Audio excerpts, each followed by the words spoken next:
Hello বন্ধুরা, welcome back to my channel Sonali Mahato official. তোমরা সবাই দেখতে পাচ্ছ সকাল সকাল ছাতা আর একটা প্লাস্টিকের ব্যাগ নিয়ে রেডি হয়ে গেছি। আমি কোথাও একটা যাব, কিন্তু কোথায় যাব?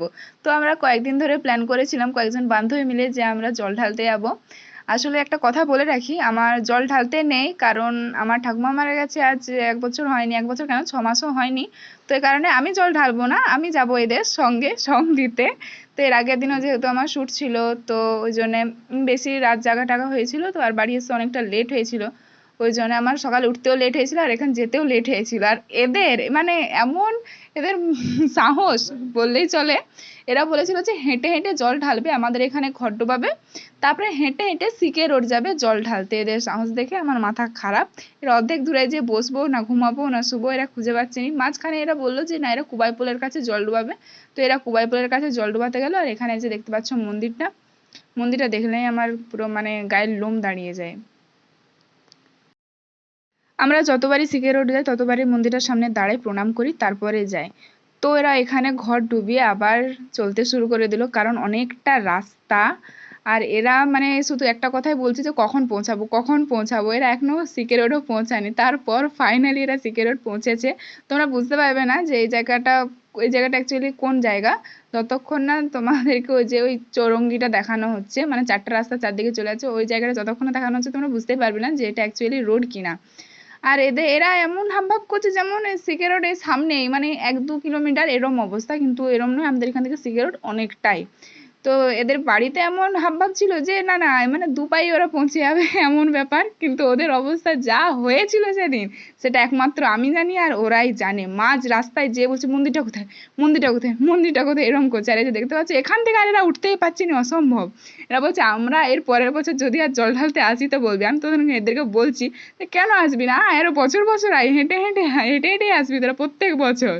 মানে এখান থেকে আর ওঠারও এনার্জি নেই। তারপরে যাই হোক এদেরকে তুলে টুলে নিয়ে গেলাম ফাইনালি মন্দিরে। তারপরে আর কি জল ঢালা প্রায় স্টার্ট হয়ে গেল। এরা চলে তো গেছে, কিন্তু অ্যাকচুয়ালি জানে না যে কোথায় কি কিনতে হয় বা কোথায় কি ঢালতে হয়, এরা কিচ্ছু জানে না। তারপর এখানে যে এরা এসব কিনলো পুজো দেওয়ার সামগ্রী। তো আমি যেহেতু বললাম যে আমাদের জল ঢালতে নেই, ওই জন্য আমি ভাবছিলাম মন্দিরের ভিতরেও ঢুকবো না, মানে গেটটাতেও ঢুকবো না। তো ওরা বললো গেটটাতে ঢুক, কিন্তু মন্দিরের ভেতরে ঢুকিস না, গেটে দাঁড়ালেই চলবে। তো এরা এই যে ভেতরে ঢুকছে, ভেতরে ঢুকছে ঠিক আছে, কিন্তু এরা জানে না যে প্রথমে কোথায় জল ঢালতে হয়। তারপরে একে তাকে জিজ্ঞেস করে ওরা গেছে জল ঢালতে। আর এই যে দেখতেই পাচ্ছ আমাদের সিদ্ধেশ্বর মন্দির সিকে রোডের, এখানকে বেশিরভাগ লোকজনই আসে। আর এটা ছিল যেহেতু মাসের শেষ সোমবার, ওই জন্য আরো বেশি ভিড় হয়েছিল, কিন্তু সাধারণত এত ভিড় থাকে না। আর তারপরে সবাই সকাল সকাল জল ঢেলে চলে গেছে, আমাদের মতো কয়েকগুলো মেয়ে যাবে বেলা করে পোকার মতো। আর এদের অবস্থা দেখো, এরা এখানে যে আটকে গেছে, এরা জানেই না যে প্রথমে কোথায় জল ঢালতে হয়। তারপরে লোকজনকে জিজ্ঞাসা করে আর জানলো যে অ্যাকচুয়াল কোথায় জল ঢালতে হয়, ফার্স্টে ঢালতে হয় মন্দিরে। এই যে এখানে কেমন হচ্ছে দেখো তোমরা। কোনোদিন জল ঢালতে না গেলে এরমই অবস্থা হয়। আর হ্যাঁ, আমি জল ঢালি, অনেক ছোট থেকে আমি জল ঢেলেছি, কিন্তু আমি এখানে কোনোবারও জল ঢালিনি। বেশিরভাগই যায় রসকুণ্ডু। তো আমি এখানে আমিও এখানে সেরকম কিছু জানি না, কিন্তু রসকুণ্ডুর অলিগলি সব কিছুই জানি। তারপরে জল ঢেলে পূজা টুজা দিয়ে চলে এলো, তারপরে আমরা লাইন দিলাম যেখানে প্রসাদ দেওয়া হচ্ছে সেখানে। তারপর প্রসাদ নিয়ে আমরা খেয়ে একটু রেস্ট নিলাম। তখন এতটা পরিমাণ শান্তি লাগছিল যে কিছু বলার নেই। যেহেতু রাত্রে না খাওয়া ছিল বললেই চলে। রাত্রে কেন, আমার তার আগের দিনও না খাওয়া ছিল। তার আগের দিন বললাম না যে শ্যুট ছিল আমার, তো শ্যুটে গেলে বলতে গেলে সারাদিন আমি না খেয়েই থাকতে হয়, কারণ আমি সময়ই পাই না খাওয়ার।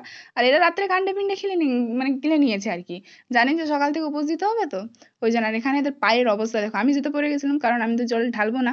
আর যদি ওটা বলো যে মন্দিরের ভিতরে ঢুকেছিলাম, তখন আমি জুতো বাইরে খুলে দিয়ে ঢুকেছিলাম। তারপর এখানে কিছুক্ষণ বসে রওনা দিলাম বাড়ির উদ্দেশ্যে। আর রাস্তায় যেতে যেতে দেখতে পেয়ে গেলাম আমি ফুচকা। দেখতে পেয়েছি মানে খাবোই, অবশ্যই খাবো। তো এদেরকে লোভ দেখে দেখে খেতে আমার ভালোই লাগছিল। আর সুলেখা তো চারদিকে জিজ্ঞেস করে বলছিল যে নিরামিষ ফুচকা হবে, নিরামিষ ফুচকা হবে। তো ওর একার জন্য কে নিরামিষ করবে বলো।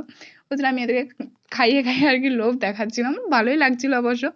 তারপরে আর কি আরেকটু দূরে যেয়ে দেখতে পেলাম কুলফি, তো আমি একটু কুলফি খেয়ে নিলাম। তারপরে সব খাওয়া দাওয়া সেরে চলে গেলাম বাস বা টোটোর সন্ধানে। জানতাম বাস পাবো না, তো বাস স্ট্যান্ডের এপাশে একটা মানে গাছতলা টাইপের ছিল, আর এখানে যে এর অবস্থা, এই বলছে আমি আর যেতে পারবো না, তোরা যদি তুলে লিখতে পারিস তো নিয়ে যা, নয়তো আমাকে এখানেই ছেড়ে দে। এরমের অবস্থা। তারপরে কিছুক্ষণ পরে টোটো পেলাম, এই যে বসে পড়েছি আমরা টোটোয়। আর আমাদের কপালটা এতই খারাপ, মানে কি বলবো, যেখানে এনজয় করে করে যাবো ভাবছিলাম কিন্তু সেখানেই বৃষ্টি। তো যাই হোক, বৃষ্টিটা হওয়ার পর এত শান্তি লাগছিল যে বলার নেই। আর আমি এখন যাব বাড়ি ওদের। তারপর আমি বাড়ি যেয়ে ফ্রেশ হয়ে গেলাম। আর আজকের ব্লগটা এখানেই শেষ করছি, দেখা হচ্ছে নেক্সট ব্লগে। টাটা।